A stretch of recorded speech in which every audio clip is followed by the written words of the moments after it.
El Internet, una herramienta que ha cambiado la forma en que nos comunicamos, ahora está transformando también la manera de cuidar nuestra salud. Hoy la doctora Jimena Durán está aquí para hablarnos acerca de la ciberpsicología, un innovador método que nos concientiza de la importancia del Internet para aspectos que no nos imaginamos y que son para el bienestar de los seres humanos.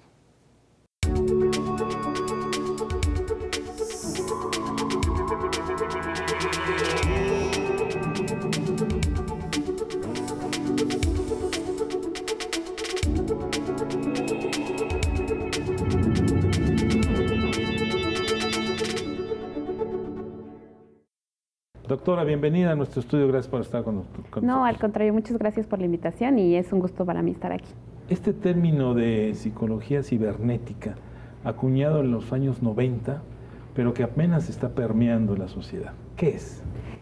Pues sí, en realidad nosotros en el laboratorio iniciamos con el término de telemedicina, ¿no? Que fue cuando en realidad los tratamientos médicos principalmente se hacían a distancia y entonces se podía de alguna manera utilizar ciertas herramientas tecnológicas para dar, en este caso, por ejemplo, consulta y demás. Después de unos años, ¿no? Nos dimos cuenta que ese término se podía ajustar a otro tipo de ciencias, como en este caso lo es la nuestra, y entonces, pues de ahí viene la ciberpsicología, ¿no? Que no es otra cosa que incorporar los nuevos avances tecnológicos a los tratamientos psicológicos. ¿Y para qué nos sirve la ciberpsicología? Pues bueno, para muchas cosas, o sea, es decir, de inicio en realidad fue para optimizar los tratamientos que ya teníamos, pero muy en específico también para poder romper con las barreras geográficas que muchas veces existen.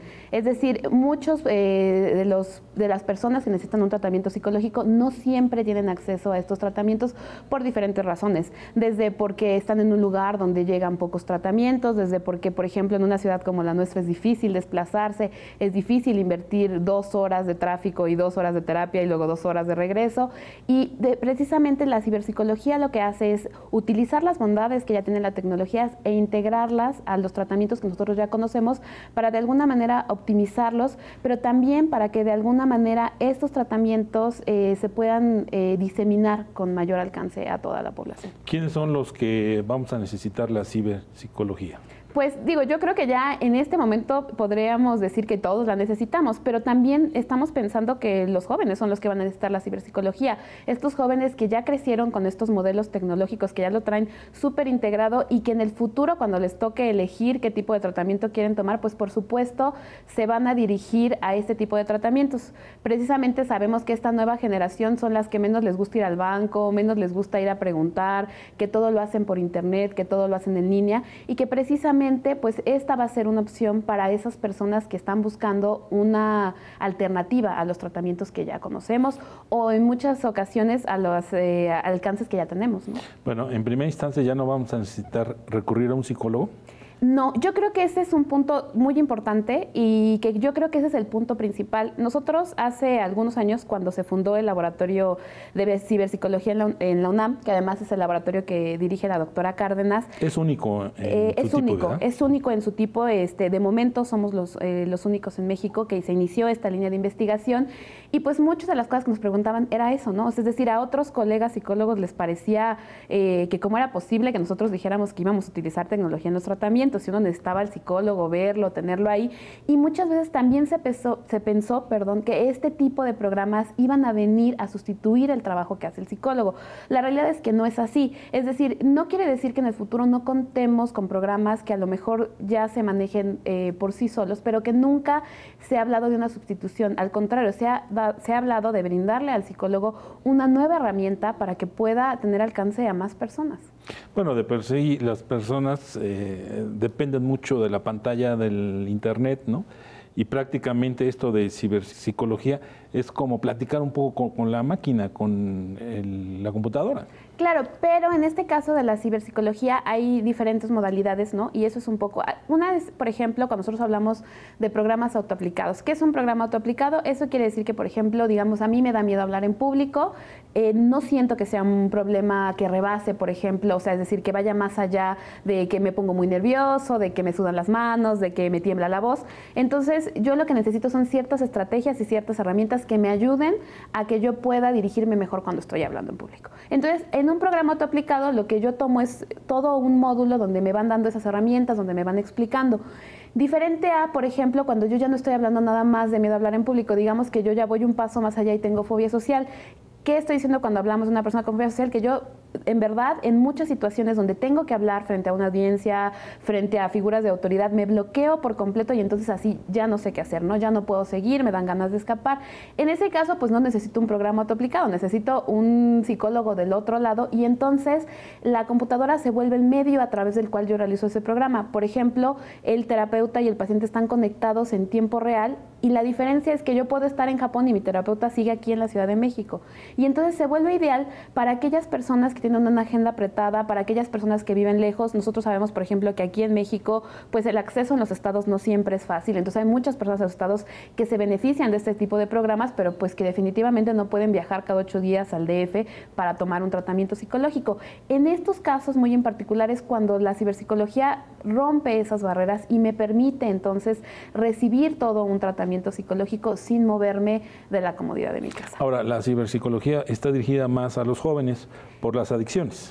Sí, también porque una cosa que es como muy importante aquí retomar en el término de los jóvenes es que los jóvenes pues son los que más utilizan estos medios tecnológicos y entonces nosotros pues como psicólogos y pensando en precisamente estos tratamientos para esta nueva generación pues necesitamos utilizar un medio que les sea relevante a ellos, es decir, no dudamos en que las viejas prácticas sean igualmente efectivas, pero pues también sabemos que esta generación representa nuevos retos. Entonces, por ejemplo, en términos de las adicciones, pues es una muy buena forma de acercarse a ellos. Otra de las grandes ventajas que permite la ciberpsicología es la confidencialidad, el anonimato muchas veces. O sea, es decir, si yo tengo que ir y hablar con un profesional, pues muchas veces me siento cohibido, ¿no? De lo que esto representa, creo que me va a sermonear, aunque no sea así, esa es como mi primera impresión. Y en este caso, por ejemplo, utilizar las herramientas tecnológicas ayuda a los jóvenes también a abrirse, a que puedan preguntar más cosas. Por eso es que funcionan también estos modelos donde yo integro un chat, donde yo integro un foro de preguntas abiertas, porque realmente siento, a pesar de que sabemos que la voz es difícil de, por ejemplo, reconocer, que lo cual podría hacerse con una llamada telefónica, no es lo mismo cuando yo lo hago realmente de manera anónima a cuando yo creo que alguien me puede escuchar, que alguien se puede dar cuenta. Entonces, en este sentido, pues se ha vuelto muy relevante acercarnos a esta generación a través de estos tratamientos, pero que además se puedan hacer por medio de Internet en este caso. Doctor, es un tema muy interesante. Vamos a una pausa, por favor, y regresamos para hablar más de lo que es la ciberpsicología.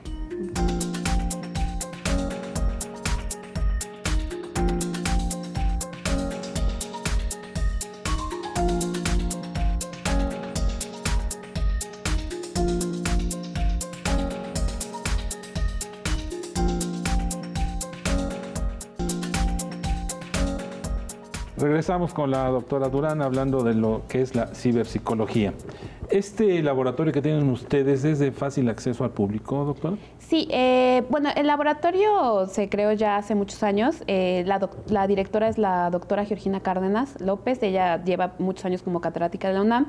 Y hace 4 años, precisamente, tuvimos la fortuna de ser seleccionados por parte de la Coordinación de Vinculación de la UNAM para participar en una convocatoria de Innova UNAM, que precisamente lo que busca es pues sacar estos productos que se generan en la universidad y que siempre son muy buenos, pero sacarlos para que todo el público tenga acceso a ellos. Entonces, desde hace 4 años se creó una clínica que se llama Soluciones Virtuales y esa clínica precisamente se encarga de todo lo que nosotros hacemos en el laboratorio, ponerlo disponible para el público, para que la gente tome terapia, para que la gente acuda, para que la gente se conecte. Desde cualquier punto del país. Desde cualquier punto del país pueden hacerlo, se pueden contactar.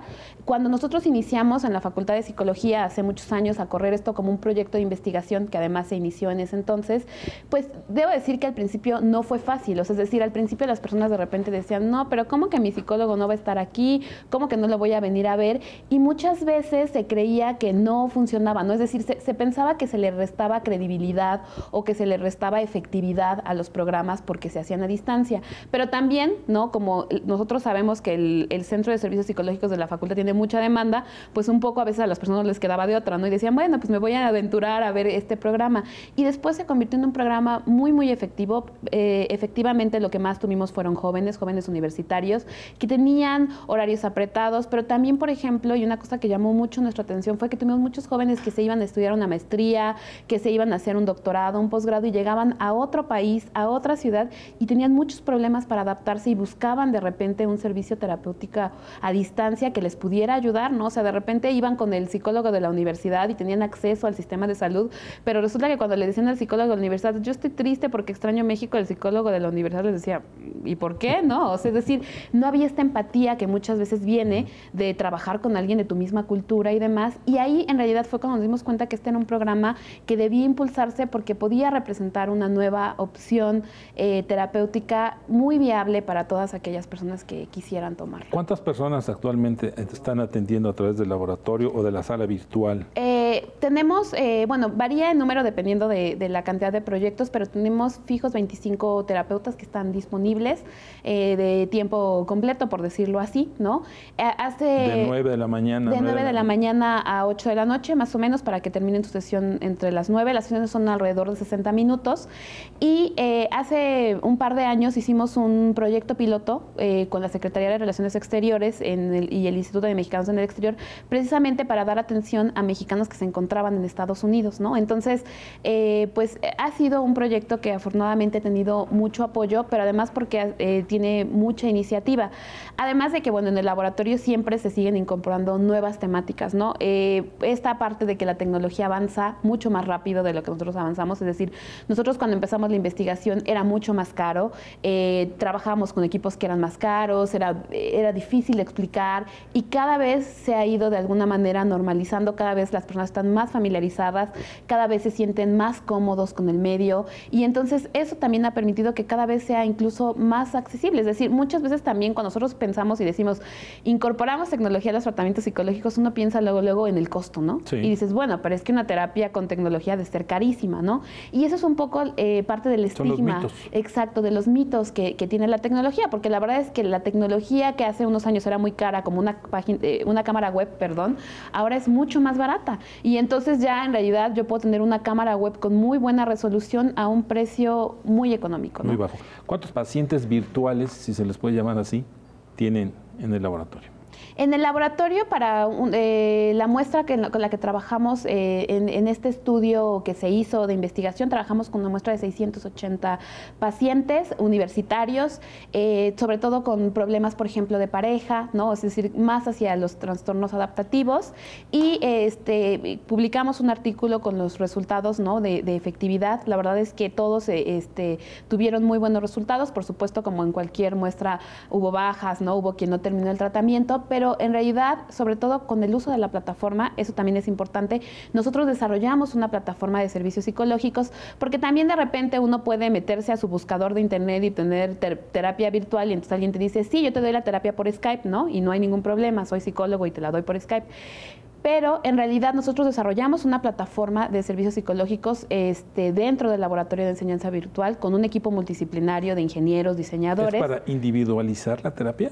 Sobre todo para proteger la terapia, ¿no? Que eso es súper importante hablando de tecnologías, el tema de la seguridad. O sea, es decir, una de las grandes ventajas de tener una plataforma es que yo como psicólogo tengo un registro exacto de todas mis sesiones de tratamiento. Las tengo guardadas, que es mucho más que lo podría hacer con mi memoria o con mis anotaciones, pero también lleva la responsabilidad de que toda esta información que se guarda debe estar protegida. Entonces, pues los servicios de Skype, Messenger que nosotros conocemos, no sabemos que la información no está encriptada. A lo mejor hay información que no interesa, es decir, que es de uso, que a lo mejor no están buscando hackear la información, exacto. Pero de alguna manera nosotros teníamos esta responsabilidad de proteger esta información, también esta responsabilidad ética, y es por eso que desarrollamos esta plataforma que guarda la información, que encripta la información y a la que solo tiene acceso, en este caso, el terapeuta y el supervisor del terapeuta. O sea que hay muy buena confidencialidad. Sí, hay muy buena confidencialidad de los datos, y eso era una de las cosas que nos exigía el programa en sí, ¿no? Hacerlo. Es importante también saberlo porque de repente pues nosotros escuchamos de muchos programas vía internet y demás. Yo lo que les recomendaría, o lo que recomiendo siempre, ¿no? Es que cuando yo voy a acceder acceder a un programa en línea, me asegure de que este programa tiene estos controles de seguridad que se necesitan, ¿no? O sea, que los datos estén encriptados, que la información es eliminada en el tiempo correspondiente, que se marca, ¿no? Y que, bueno, de alguna manera, como todo proceso que uno hace por internet, antes de llenar datos, llenar formularios, pues sobre todo ver que sea una página que tiene algún tipo de respaldo. En relación con el estudio que hicieron con más de 600 cibernautas, ¿qué resultados arrojaron y cuáles fueron los más importantes? Pues los más importantes, y yo creo que también fue que no hubo diferencia entre la terapia presencial y la terapia de internet. Es decir, no hubo diferencias entre la efectividad que se consigue al momento de tener un tratamiento. El resultado. El resultado, exacto. Claro, también es importante porque a lo mejor nosotros de entrada pensábamos que iba a ser mejor o más efectiva y de momento todavía no estamos en un punto donde digamos es de preferencia de los usuarios, pero no hubo ninguna diferencia y entonces eso quiere decir que funcionan exactamente igual. Es efectiva, 100%. Es efectiva al 80%, pero como lo son los tratamientos psicológicos, ¿no? Porque no tenemos un estándar del 100%. Otra de las cosas que encontramos muy interesantes es que nosotros trabajamos con 3 modalidades diferentes de terapia, que es chat, audio o videoconferencia. Y la verdad es que nosotros pensamos que los usuarios se iban a ir por la videoconferencia. Le apostábamos ahora sí que todo a que se iban a ir por la videoconferencia y encontramos que no, que muchas veces los usuarios prefieren utilizar solamente el audio o en ocasiones, sobre todo cuando van a tratar temas que son difíciles, temas de sexualidad, de adicciones, que para los jóvenes son difíciles de comunicar, lo hacen por chat, pero el chat a su vez favorecía que los usuarios se sintieran más abiertos a decir cosas que no le habían compartido a alguien más. Entonces eso fue muy bueno, encontramos muy buena aceptación por la plataforma, es decir, se hizo un estudio de usabilidad y entonces se vio que la plataforma les parecía sencilla, les parecía amigable y sobre todo que ellos la recomendarían como un método para tomar terapia psicológica. Vamos a una pausa, doctora Durán, y regresamos con usted en unos minutos, por favor. Ok, gracias.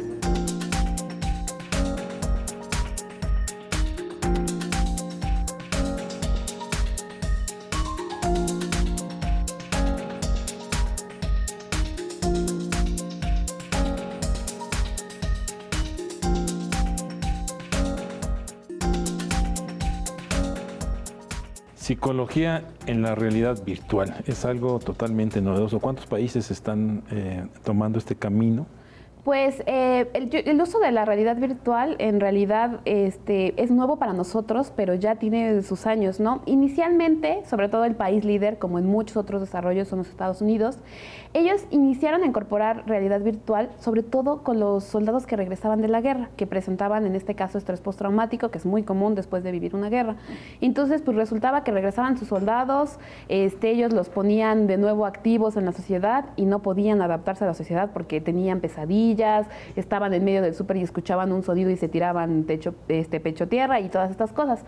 Entonces, la realidad virtual nosotros la empezamos a incorporar precisamente en el tratamiento de las fobias.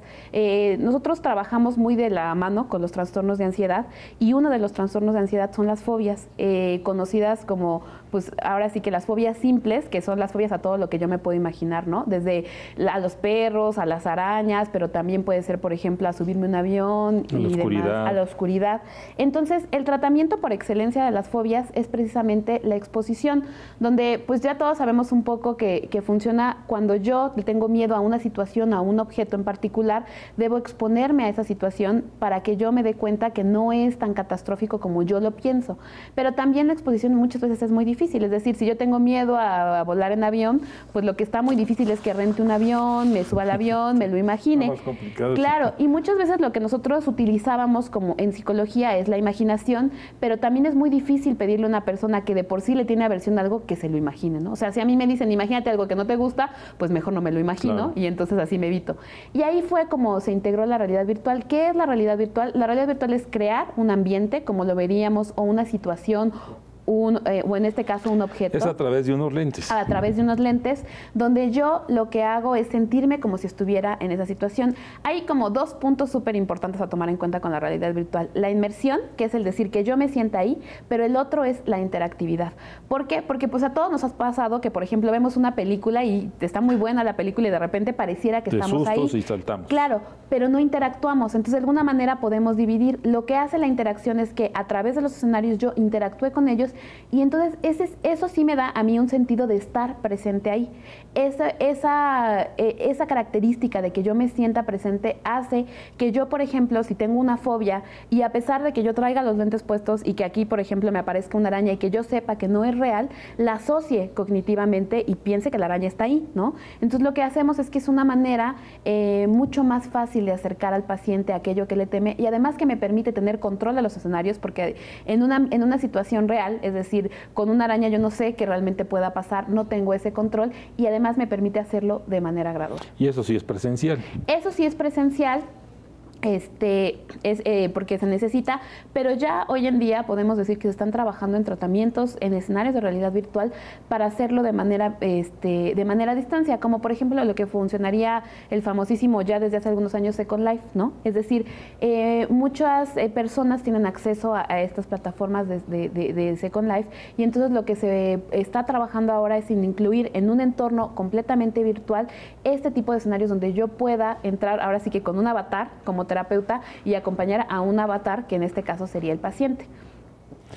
Son avances muy rápidos, la verdad, ¿no? Hace muchos años cuando nosotros empezamos, los lentes de realidad virtual eran gigantes, pesaban muchísimo, costaban muchísimo, pero hoy en día, cada día, los lentes son más baratos, son más accesibles y se está diseminando para que cada vez sea más posible para un psicólogo particular tener en su consultorio unos lentes de realidad virtual. La Sociedad Psicológica Australiana decidió que los adictos a utilizar dispositivos como celulares, consolas de juegos, computadoras, incluyendo el uso de Internet, serían diagnosticados de una severa enfermedad mental.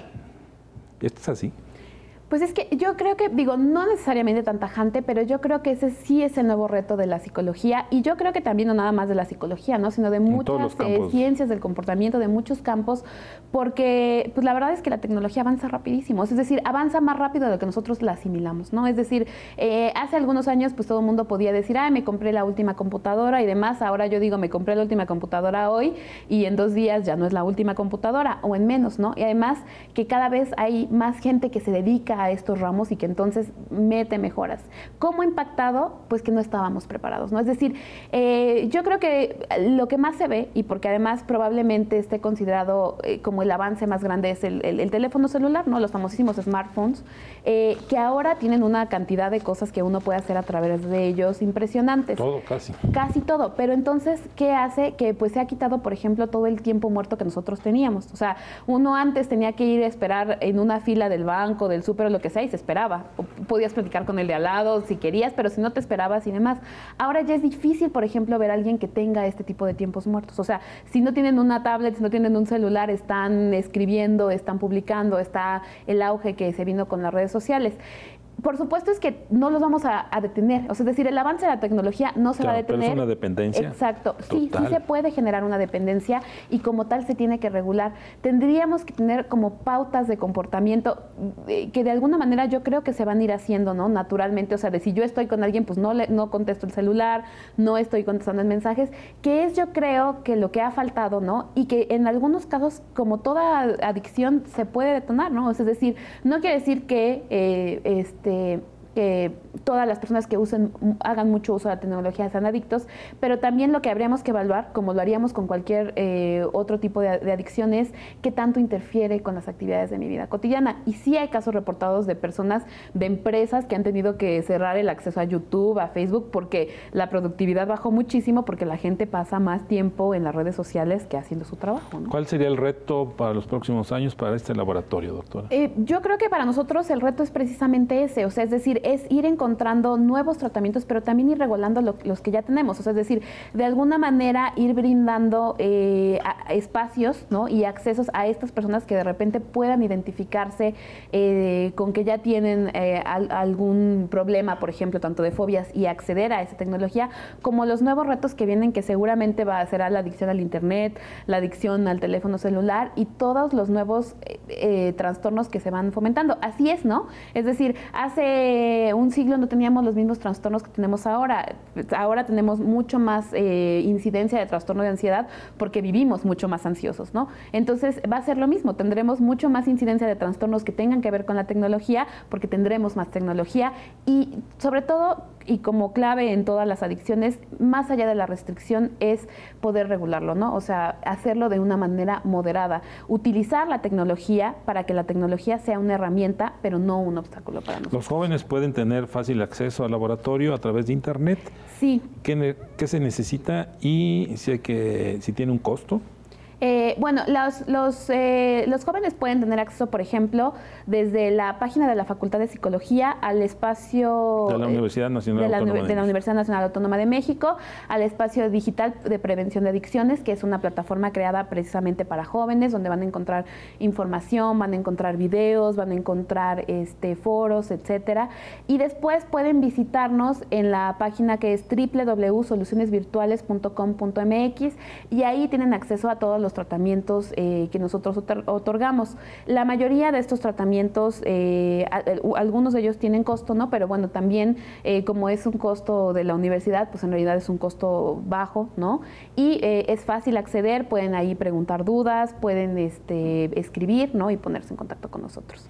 Pues doctora, muchas gracias por estar con nosotros. Al contrario, muchas gracias.